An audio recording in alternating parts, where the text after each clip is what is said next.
Alright guys, TacticalRab back again today. Hope you're doing well and enjoying your day so far. And as everyone's putting together their power rankings for the upcoming CDL season, Los Angeles Guerrillas are very low down indeed on some of people's power rankings list, especially given how much money they seemingly have paid for some of these players on their roster. Some are believing the Arcitys has just gone to this team straight up for the money, and not because he actually believes this team of 4 has that much potential to win. Very much intrigued to your thoughts in the comment section below. Hit the like button if you enjoy. Subscribe if you're new as always. I'd greatly appreciate it. It really helps out the channel. Thank you very much indeed for doing that one. Quick update here actually, because there was some concern about the fact that Modern Warfare 2 would require everyone to have a phone linked effectively to this. Now apparently this is not the same for console players, only for PC players, and I guess like if you've got a PC you've probably got a phone number you can attach to it as well. I think part of the idea here is that, you know, to kind of avoid cheaters, right? If you play on PC, you've now got to have a phone number attached, which means I guess that if your account is then caught cheating, then that phone number is, well, why, you know, you can't, I guess, sign up for a new account with the same phone number, I suppose.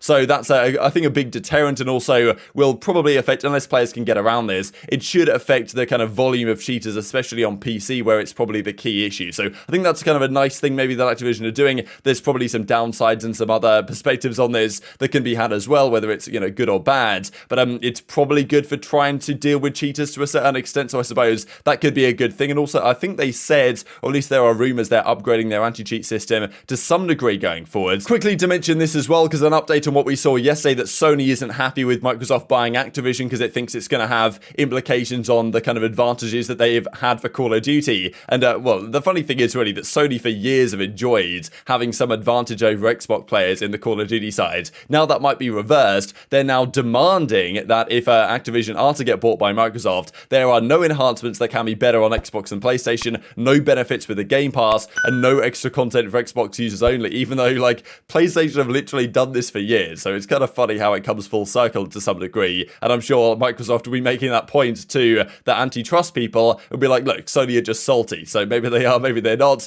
but yeah, this is one of the kind of hurdles that will have to be overcome by Microsoft if they want to actually acquire Activision and the Call of Duty rights, which of course is going to have a few years until it actually takes effect on what we might see from the competitive perspective, but some people have certainly seen it as a promising situation. This quickly from Round 11 Stats I thought was an interesting discussion on control versus CTF. One of the key questions that is still there in the Call of Duty League going forwards, what is the third game mode going to be? We still don't really know. We won't know until the game launches a couple of weeks into the game, even if it launches with control or CTF. That's a question in and of itself. But is 30 kills too much for 4 versus 4? An interesting point, because it came out in 5v5 and 30 lives made sense in 5v5, but you could argue in 4v4 there should be less lives, 25 or even less than that, because a lot of the time the rounds do just come down to kills as opposed to coming down to actually capturing the points. And if there were less lives, I guess you would be more inclined to just try and play around getting to the end of the control round and actually capturing the point, because yeah, I think he makes an interesting point here really, that the amount of lives you have, it takes so long to get to the end of the round where things are actually entertaining. It's just TDM for 5 minutes and then you actually get to the point where you might capture B. If the lives were different, then the game might be played in a different way. I don't really know. It might be a little bit more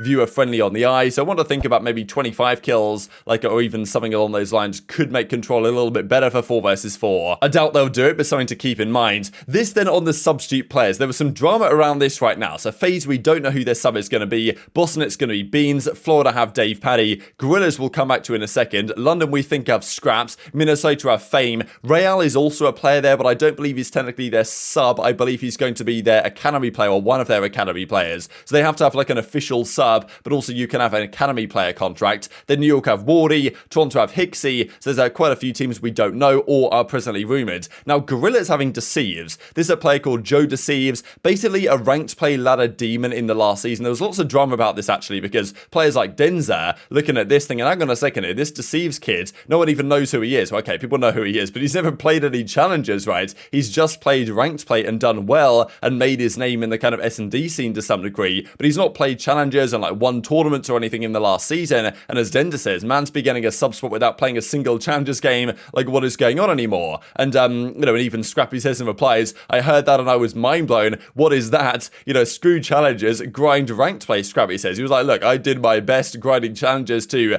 get a spot in the league, and now Deceives is getting straight into the league. Now, in fairness, right, Deceives, it's not like he could play challenges, because he was only 17 until I believe like a few weeks ago now, really, like 3 or 4 weeks ago, he turned 18. So he couldn't shouldn't have even played challenges. And look, if you're an undeniable talent like a Simp or an iLLeY or a Cellium before they turned 18, then it doesn't matter, like, you know, what you played before. If you're known to be a top tier player from your previous ventures in Search and Destroy and elsewhere, then, you know, you'll be picked up regardless. So I guess that's the risk here that LAG are taking on. But yeah, lots of talk about this, really. The fact that some of these teams making questionable decisions with regard to their substitute players, as even Maple says here, don't you feel mocked to be fighting in the pit to prove you deserve a spot and brothers just walk straight in, right? So a lot of these guys have been grinding challenges for years to try and get a sub spot, and then guys like Deceives come along into the scene, doesn't even play a challenges game, just grind Search and Destroy, get straight in. Not saying he doesn't necessarily deserve it, but I think, you know, a lot of these players are going to be frustrated about this. I can understand why, but look, there just aren't that many sub spots in the league. Even as Mock says, nothing shocks me anymore. I watched a guy that used a chainsaw gun and played in third person walk into the scene and get handed a sub spot by, in fairness, the same organization. Even Denda says might have been the biggest flop of a pickup in COD history. Now, I believe they're talking about Mental, right, who was part of that roster in Cold War when he came in as a substitute team, was on the academy, wasn't really particularly impressive in challenges, got put up to the starting team Mental, and didn't really do that well. I think, honestly, he had more potential than he showed, but still, it wasn't like a massive pickup. And Guerrillas are now at it again, signing players that don't even have any challenges experience. So what do you guys think about that? Like, are the challenges guys like Denzer and co rightfully frustrated? Or, you know, look, Deceives, if he's proved to be a good player in challenges, why not bring him in? So that's kind of the question around this. And even Benjay Nassim says here in a second, like, look, he's heard a name around that sub spot, and he thinks that name is ridiculous. And that's probably what I'm discussing here, because there might be more players that you could argue are more deserving before someone's even had a season of challenges. But this, of course, is the starting team. And it is interesting because in that Search and Destroy role, that's where the questions are going to be raised. Arcitys and Spart are locked into big deals for the next 3 years. And look, good on Los Angeles Guerrillas locking down Arcitys. I think he can be a cornerstone piece of successful rosters. But the rest of the team, I think to many people, has been very underwhelming. Neptune and Huke on the SMGs last season were not particularly impressive on either of the kind of, well, iterations of rosters that they are on. And then Spart was pretty good at times, but still not exactly a star player in that kind of flex department for the entire season. So questions being raised about this team, and they were talking about this on the flank as well, right, and saying, okay, why has this team been formed? And X was kind of doubling down on his perspective that Arcitys is just here for the money. He doesn't really think this team has much potential. He sees the guys and likes the guys maybe, but expects a roster change to be happening, and just look, he's here for the cash. We got Arcitys, Spart, Neptune, and Huke. These guys have been on the Cold War grind. I know Alec had a few teams to choose, and this was the trio that he wanted to join and play with, man. And I guess that Alec must see something in this trio. What do you think, Ben? I think he sees a fat 3-year contract and a future roster change. I'm a little concerned about this team, I'm going to be honest, because let's unpack LAG. I think he sees a high ceiling. I think he sees a team that needs a lot of work but has a high ceiling. I think that's what Alec's going for here. The thing is the difficult for Alec is he's going from a high ceiling in that contract, yeah. I mean, a contract definitely helps a lot. I think Alec is going from a FaZe team that I assume is pretty good at practice to a LAG team that I assume, from what I've heard, is not the case, on top of inconsistent play when they get to matches. Like, this is another team where I'm a little concerned about consistent play from day to day. And Alec last year was also sort of a day-to-day player. I could see LAG making changes to this roster. I don't know if that trio, though, together is going to be good enough to be like a top 4 team. I'm mind blown that trio stuck. This year's CDL. And I think that they're getting rid of also ASIM kind of removes some flexibility they would have potentially have had in the substitute spot. So this is a real tough one. It's somewhere between B and C, and I'm a little worried about this team. Short term, I think they're going to need to make a change or two before they get to kind of a final real contender version of the squad. No substitute yet, not at least on the doc I got over here. Has there been any rumors about a substitute on this roster or no?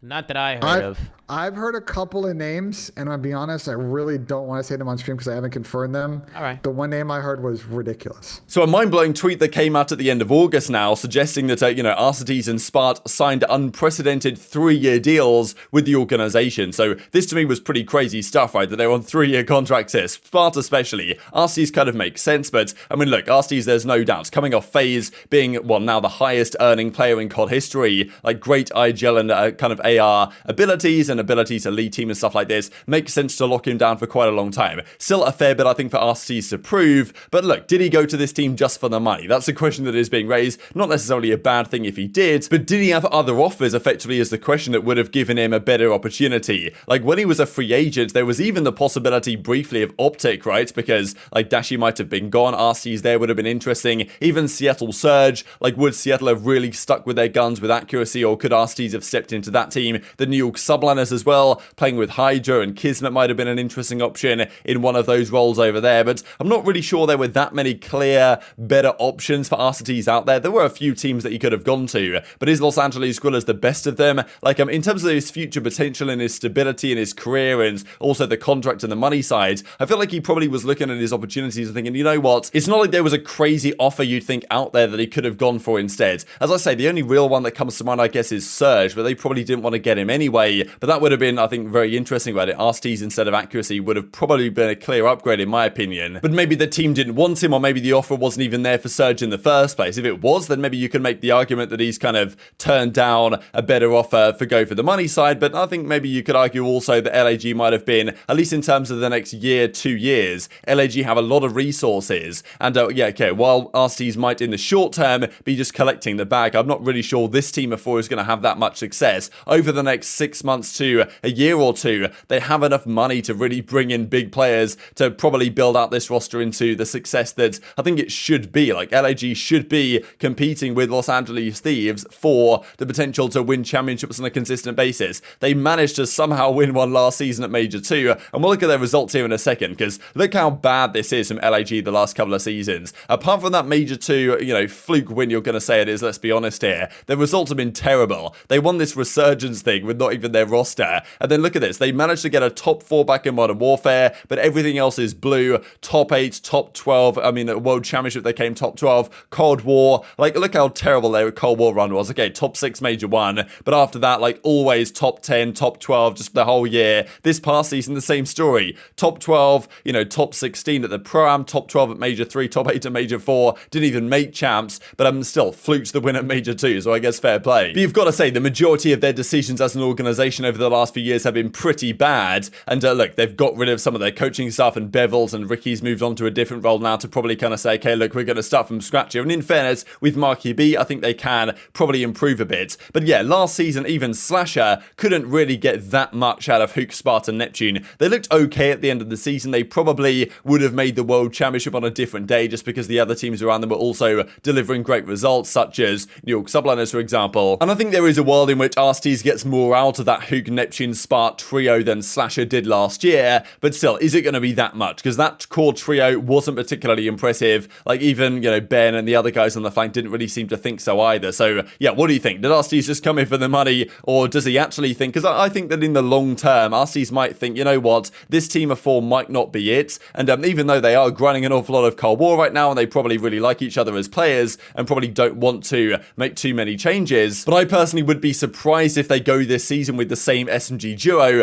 and Arcitys probably knows, you know what, if you've got money to pay me this, they've also got money to pick up big players in the future to try and actually build a successful team. But I think, honestly, one of the key parts for them is to build a better behind-the-scenes infrastructure, and Marky B might be a part of that. So I'm not sure I fully agree with X on this one, and good on Arcitys getting the bag, but there is an argument to be said, the fact that he's locked down for a 3-year deal here at LAG, that okay, how much is he really going to win in the next 3 years under this Los Angeles Guerrillas organization, and could his spot as the top dog in Call of Duty earnings certainly go begging, especially with the FaZe guys keeping on moving as they clearly are. And even Los Angeles Guerrillas haven't exactly had the best start to their new roster. They lost, of course, Game 5, Round 11 to iLLeY's team after Standy 1 versus 4 them to knock them out of the tournament right here. So we saw this, of course, a few days ago at this point. But yeah, especially Neptune goes down, and then Spart gets absolutely beamed, and the 1v2 comes through for the rest of the guys. And yeah, that was not a pretty kind of start to their tenure as a team. And even just to mention quickly from Joe Deceives here, because as he says, finally 18 on 23rd of September. So yeah, just going to show he is probably their guy going forward. And even he says here, you know, love the clout I got, shout out Crows, and maybe implying as well there's something going down within that Los Angeles Guerrillas camp. But very much enjoyed your thoughts on all this stuff in the comment section below. Hit the like button if you enjoyed, subscribe if you are new, take care, and I'll see you next time.